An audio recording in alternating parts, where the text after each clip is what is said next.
Olá, amigos. Atendendo a perguntas e questionamentos de diversos professores, amigos nossos de todo o estado, de todos os estados do Brasil, né? Nós vamos então colocar nessa série para os professores algumas dicas importantes sobre a legislação e a prática da educação inclusiva.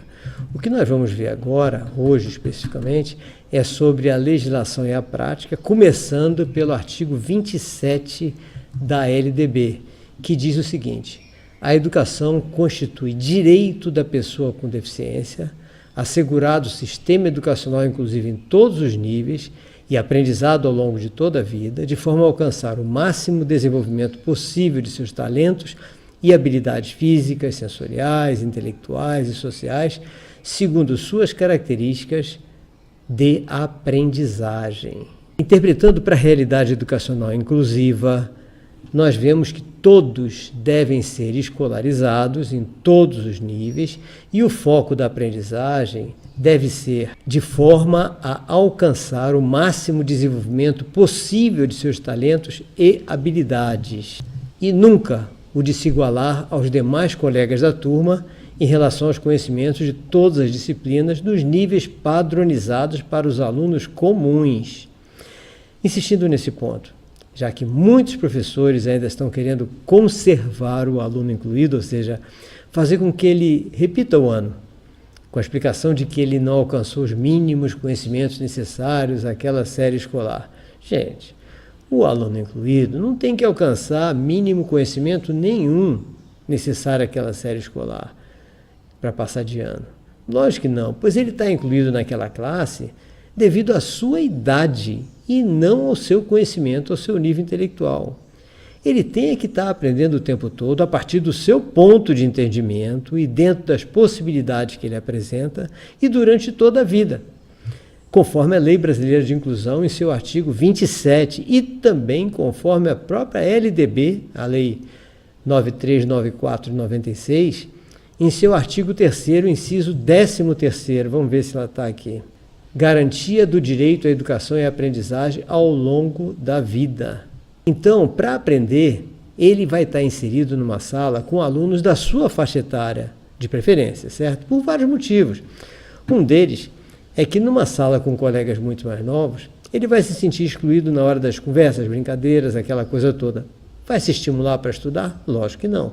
Uma pessoa socialmente excluída não tem estímulo nenhum para estudar, para aprender. E o outro ponto importante é que o aluno incluído adolescente, ou seja, já com os hormônios em explosão, incluído numa sala com crianças impúberes, lógico que pode trazer problemas no relacionamento. Pode surgir relacionamentos totalmente inadequados à idade das crianças daquela sala. E depois dos 18 anos, esse aluno estará numa sala de educação de jovens e adultos, conforme o artigo 37 da LDB. Deixa eu ver se eu tenho aqui.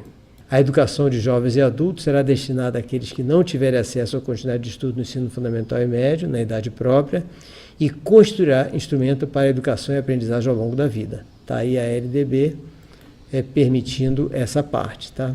Lembrando então, o sistema educacional, inclusive em todos os níveis, como está aqui no artigo 27 da LBI, Lei Brasileira de Inclusão, significa que os alunos, mesmo com todas as suas dificuldades, devem ter acesso aos cursos, sejam técnicos, superiores, que estejam dentro das suas potencialidades em relação a futuros talentos e habilidades. Essa determinação legal foi feita para que todos avancem sempre, a partir do ponto de entendimento de cada um e segundo suas características de aprendizagem, aqui, de forma a alcançar o máximo desenvolvimento possível de seus talentos e habilidades físicas, sensoriais, intelectuais e sociais, segundo suas características, interesses e necessidades de aprendizagem. O artigo 28, inciso 13 da LBI, diz que deve ser garantido acesso à educação superior e à educação profissional e tecnológica em igualdade de oportunidades e condições com as demais pessoas. Tá? Essa igualdade de oportunidades e condições está sendo interpretada de forma completamente errada como se as pessoas com necessidades educacionais específicas tivessem que passar pela mesma prova, mesmos assuntos, mesmo nível, nos concursos, nos vestibulares e nos Enems. Para quem não tem nenhum impedimento intelectual ou cognitivo, as questões são essas mesmo, não há dúvida. Mas quem tem dificuldades neuropsíquicas, as questões têm que estar dentro de suas características e de seus níveis de entendimento, ou nem haver questões. Porque o que deve ser observado para a entrada do aluno com necessidades educacionais específicas nos cursos técnicos ou nos cursos superiores é o conjunto de suas habilidades e as possibilidades de desenvolvimento das suas competências em relação aos cursos que eles desejam fazer, sempre visando o desenvolvimento da sua autonomia profissional futura. Foi exatamente assim que Temple Grandin alcançou o nível universitário, ultrapassou esse nível universitário com seu doutorado e trabalhos de pós-doutorado, hoje contribuindo como ninguém para a ciência animal. No Brasil, essa realidade ainda está longe de ser alcançada, já que os dirigentes universitários e as autoridades que determinam as formas de acesso aos cursos superiores, ou seja, MEC, parece que ainda não entenderam a Lei Brasileira de Inclusão, principalmente no seu artigo 28, no inciso 5º, que diz o seguinte: adoção de medidas individualizadas e coletivas em ambientes que maximizem o desenvolvimento acadêmico e social dos estudantes com deficiência, favorecendo o acesso, permanência, participação e aprendizagem em instituições de ensino. Esse acesso, gente, não é rampa para cadeirante, não. É entrar na instituição de ensino. Muita gente pensa que esse acesso é só a rampa para cadeirante. Poxa, isso significa que alunos com necessidades educacionais específicas podem necessitar de medidas individuais para garantir a sua aprendizagem, a sua socialização e a progressão dos seus estudos, como acontece em tudo que é país de primeiro mundo. Ou seja, um aluno com necessidades educacionais específicas deve ser analisado se poderá ou não cursar uma faculdade, não a partir do seu resultado no Enem, ou no vestibular, ou no concurso, mas a partir das suas habilidades e competências, ou até das suas potencialidades, como ocorreu com Temple Grandin e com muitos outros, inclusive cientistas pelo mundo afora. Aqui no Brasil, a cientista Temple Grandin não teria recebido sequer o diploma de educação básica. Então, gente, não é para determinar ao aluno com necessidades educacionais específicas que se esforce para se igualar aos colegas no entendimento dos assuntos no mesmo nível deles. Embora muitos professores ainda estejam achando que inclusão é igualar o especial ao normal, isso seria o mesmo que mandar o cego ler e o surdo ouvir. Tá? Os assuntos, as metodologias, os currículos, os exercícios, as tarefas em sala, as tarefas para casa e as avaliações, quando elas forem apresentadas ao aluno com necessidades educacionais específicas, elas devem estar todas adaptadas ao seu nível de entendimento e devem todas respeitar as suas características cognitivas. Se nada disso estiver rigorosamente dentro do seu nível de entendimento, estarão completamente em desacordo com toda a legislação pertinente. Vejam só, em relação aos jogos e outras atividades, o artigo 28 diz: deve ser dado acesso da pessoa com deficiência em igualdade de condições a jogos e atividades recreativas, esportivas e de lazer no sistema escolar. O que significa isso? Significa que, assim como na parte das metodologias e adaptação de conteúdos, das tarefas e avaliações, essa parte diz o mesmo para os esportes. Lógico, um exemplo do mau entendimento na área do conteúdo, muitas pessoas, mas no conteúdo não dá. É a mesma coisa.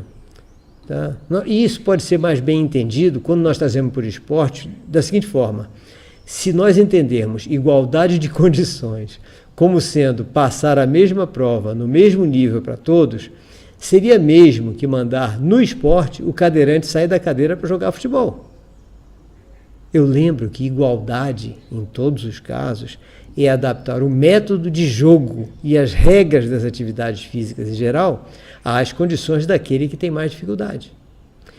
Mas eu acredito que ainda vamos precisar desenhar essa explicação para que alguns profissionais passem a respeitar os alunos com necessidades educacionais específicas. Depois de nós desenharmos, nós vamos precisar explicar o desenho. Depois nós precisamos desenhar a nova explicação e assim por diante. Mas isso não é por ignorância, não. É por falta de vontade. Nesse ponto, então, é bom lembrar, principalmente, que as legislações determinam as regras básicas e os objetivos principais a serem alcançados. Todo o detalhamento de como realizar cada parte do que foi determinado vem com as regulamentações, que elas são estudadas e publicadas pelos conselhos de educação, tanto nacional como os estaduais e os municipais. As escolas servem como base de estudos para que tais regulamentações sejam, então, estudadas e publicadas. Tá? As escolas também servem de base para que as regulamentações ou até as leis precisem sofrer alterações. Somos nós, professores, quem percebemos que alguma parte da legislação ou da regulamentação não funciona direito. Por isso que os professores devem estar sempre atentos à prática da inclusão, analisando o que é melhor para que seus alunos de inclusão tenham o melhor resultado possível dentro daqueles 3 objetivos básicos, que são a aprendizagem, a autonomia e socialização. E sugerindo, assim, novas regulamentações ou até alterações nas leis existentes. Tá? Bom, essa é apenas uma parte do processo de inclusão, que diz respeito às normas básicas a serem seguidas. Nos próximos artigos e vídeos nossos, nós vamos falar sobre a escolha da turma para incluir o aluno, da metodologia ideal para ser utilizada em sala inclusiva, de como confeccionar os boletins históricos escolares e tudo mais. Ou seja, são as regulamentações que nós mesmos, professores, desenvolvendo para que tudo dê certo, ok? Então eu peço a vocês para que acessem e se inscrevam no nosso blog, que é robertoanderson.blogspot.com, ou no outro blog, que é robertoanderson.wordpress.com, e também no nosso canal do YouTube, onde estão todos esses vídeos, youtube.com/c/Roberto Anderson, ok?